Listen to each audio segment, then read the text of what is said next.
ጤናና ሰላማችሁን ፈጣሪ አብዝቶ እንዲሰጣችሁ ሁሌም የሚመኘው አወል ስሪንቃ የግብርና ፕሮግራም ነው። አወል ስሪንቃ የግብርና ፕሮግራም ሁልጊዜ ስለ ግብርና ብቻ መረጃ እየሰጠ ያለ ብቸኛ የግብርና ቋሚ ፕሮግራም ነው። አወል ስሪንቃ የግብርና ፕሮግራም ዛሬ ስለ መረጃ ኢንፎርሜሽን ለመስጠት ነው። እንደ ኢንፎርሜሽን ማለትም እንደ ዜናም ሊሆን ይችላል። በተለያየ ጊዜ እንግዲህ የተለያዩ የግብርና ምርምር ማዕከላትን ስራ አወል ስሪንቃ የግብርና ፕሮግራም ያስተዋውቃል እና ዛሬ ተራው የሆለታ ግብርና ምርምር ማዕከል ነው። የሆለታ ግብርና ምርምር ማዕከል ወንድ ጥጆችን ከማስወገድ ለሀብት ምንጭነት መጠቀም የሚል ፕሮግራም አዘጋጅቶ ነበርና ከዛ ጋር ተያይዞ ነው ዛሬ መረጃ ይዤ መጣሁት። መረጃውን ያገኘሁት ከኢትዮጵያ ግብርና ምርምር ኢንስቲትዩት የፌስቡክ ፔጅ ላይ ነው። በኢትዮጵያውያን ያወላለድ ባህል በመጀመሪያ ወንድ ልጅ ሲወለድ ቤተሰብ እንደሚደሰት ሁሉ ለከብቶች አወላለድ ደግሞ ወንድ ጥጃ ሲወለድ በማህበረሰቡ ዘንድ ተፈላጊነት የሌላቸውና እንደ ኪሳራም የሚታዩ ናቸው። ስለዚህም ገና ጡት እንደጣሉ ይወገዳሉ። ሴት ጥጆች የሚመረጡበት ምክንያት ወደፊት እናት ሆነው እና መላልሰው ጥጆች ስለሚወልዱ ማህበረሰቡ ተጠቃሚ ይሆናልና ነው። በኢትዮጵያ ግብርና ምርምር ኢንስቲትዩት የሆለታ ምርምር ማዕከል በምርምር የተደገፈ የማድለብ ቴክኖሎጂ በመቀየስ ወንድ ጥጆች ተወልደው ጡት ከጣሉበት ጊዜ ጀምሮ እስከ 3 ዓመታት አስፈላጊውን እንክብካቤ እያደረጉ ጥናት በማድረግና በማድለብ በጥናቱ ውጤት መሰረት አርሶ አደሩ ተጠቃሚ የሚሆንበትን ዘመናዊ አሰራር ዘርግቷል ይላል ያገኘሁት መረጃ። ይህንኑ አስመልክቶ የማዕከሉ የእንስሳት ምርምር ዘርፍ ባደረገው ፕሮግራም 96 የሚደልቡ ኮርማዎችን ለተደራጁ 16 የወጣትና ሴት አርሶ አደር ማህበራት አስተላልፈዋል። 16ቱ ማህበራት እያንዳንዳቸው ከ5 እና ከዚያም በላይ አባላት ያላቸው መሆኑም ተረጋግጧል።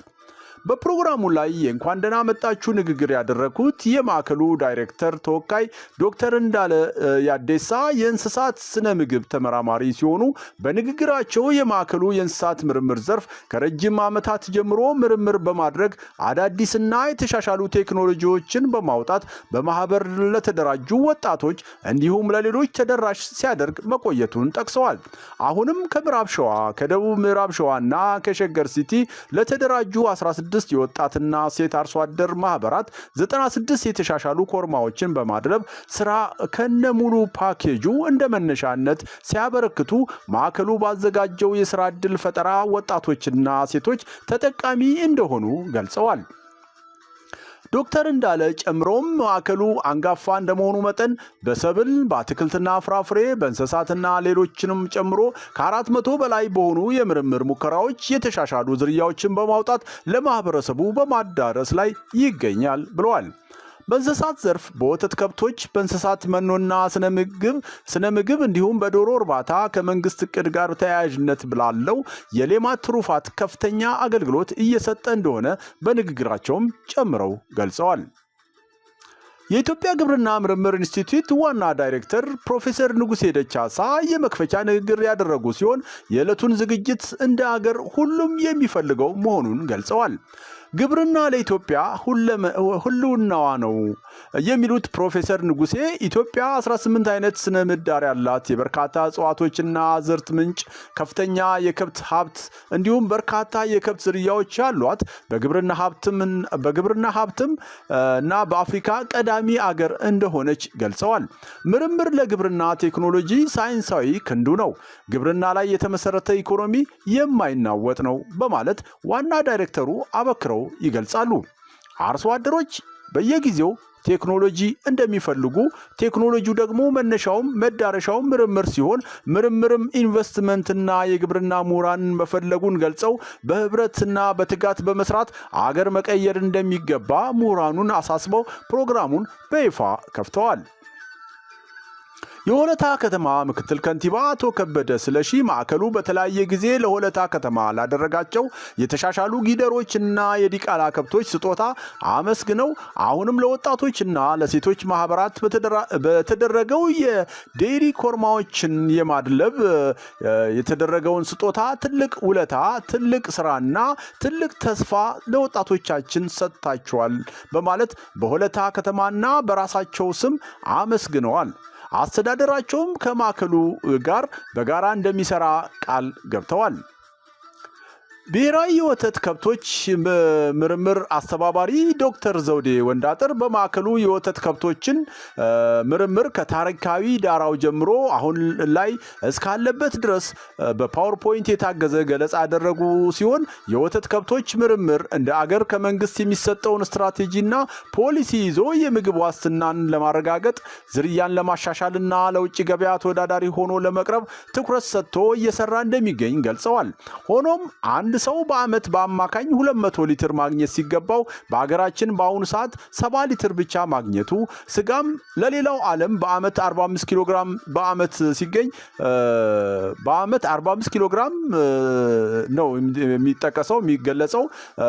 ነገር ግን ወደኛ ስንመጣ 9 ኪሎ ግራም ብቻ መገኘቱ ቁጭት እንደሚጭርም ገልጸው ዛሬ የሚከናወነው ፕሮግራም የወንድ ጥጆችን የማድለብ ቴክኖሎጂ ከነሙሉ ፓኬጁ በማህበር ለተደራጁ አርሶ አደሮች በማስተላለፍ የማድለብን ተግባር ማስጀመር መሆኑን ገልጸዋል።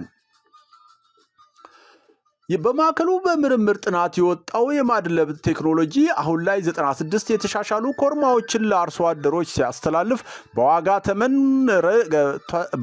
ተመን ረገድ ከ250 ሺህ ብር ጀምሮ እስከ 400 ሺህ ብር ድረስ ሊሸጡ እንደሚችሉ ገልጸዋል። ይኸውም ለወጣቶች የሥራ ዕድል ፈጠራ መሆኑንም ጨምረው አስረድተዋል። ከተጠቃሚዎችና ከተሳታፊዎች ምስጋና የቀረበ ሲሆን እንደ አስተያየት ወንድ ጥጆች ሲወለዱ አማራጭ የሆነ የማድለብ ቴክኖሎጂ በምርምርና በጥናት መታገዙ እንዲሁም ለስራ ዕድል ፈጠራና ከሌማት ትሩፋት ጋር የተቀናጀ ስራ መሰራቱ አዋጭ እንደሚያደርገው በተሳታፊዎች ተገልጿል። በእርግጥም ከዚህ በፊት ዲቃላ ኮርማዎች ለምግብነት የማይፈለጉ ሲሆን አሁን ላይ ባላቸው የስጋ ብዛትና መጠንን ጨምሮ በማህበረሰቡ ዘንድ የአመለካከት ለውጥ እንደመጣ በውይይቱ ላይም ተነስቷል። በመጨረሻም ዶክተር ፍቃደ ፈይሳ በኢትዮጵያ ግብርና ምርምር ኢንስቲትዩት የእንስሳት ምርምር ዳይሬክቶሬት ዳይሬክተር የመዝጊያ ንግግር አድርገው ፕሮግራሙ ተጠናቋል ይላል። እንግዲህ ዛሬ ያገኘሁት መረጃ ከኢትዮጵያ ግብርና ምርምር ኢንስቲትዩት የፌስቡክ ፔጅ ላይ በሆለታ ግብርና ምርምር ማዕከል ወንድ ጥጆችን ከማስወገድ ለሀብት ምንጭነት መጠቀም በሚል ፕሮግራም የተለያዩ ወጣቶችን ተጠቃሚ ያደረገ ስራ የሚገልጽ ነው። እንደተገለጸው የሆለታ ግብርና ምርምር ማዕከል በኢትዮጵያ ግብርና ምርምር ኢንስቲትዩት ውስጥ አንጋፋ ከሚባሉት የመጀመሪያው ረድፍ ላይ የሚቀመጥ ምርምር ማዕከል ነው። በርካታ የምርምር ስራዎችን የምርምር ጥናቶችን እየሰራ እንደሆነ በፕሮግራሙ ላይ ተጠቅሷል። እንደተጠቀሰው በእንስሳት ብቻም አይደለም፣ በተለያዩ የአዝርት ሰብሎች ላይም ከፍተኛ የሆነ ስራ እየሰራ ያለ አንጋፋ የምርምር ማዕከል ነው የሆለታ ግብርና ምርምር ማዕከል። አወል ስሪንቃ የግብርና ፕሮግራም እንግዲህ ሁል ጊዜ በግብርና ላይ ትኩረት አድርጎ ነው መረጃ የሚሰጠው። እንደዚሁም ደግሞ አለፍ እያለ የተለያዩ የግብርና ምርምር እንቅስቃሴዎችን ፕሮሞት ያደርጋል፣ ያስተዋውቃል እና ዛሬ የሆለታ ግብርና ምርምር ማዕከል ተራው ስለሆነ ነው። እንግዲህ አወል ስሪንቃ የግብርና ፕሮግራም እንዲህ እያለ ይቀጥላል። በቀጣይ በሌላ ፕሮግራም እመለሳለሁ። እስከዛው ቸር እንሁን። ቻው።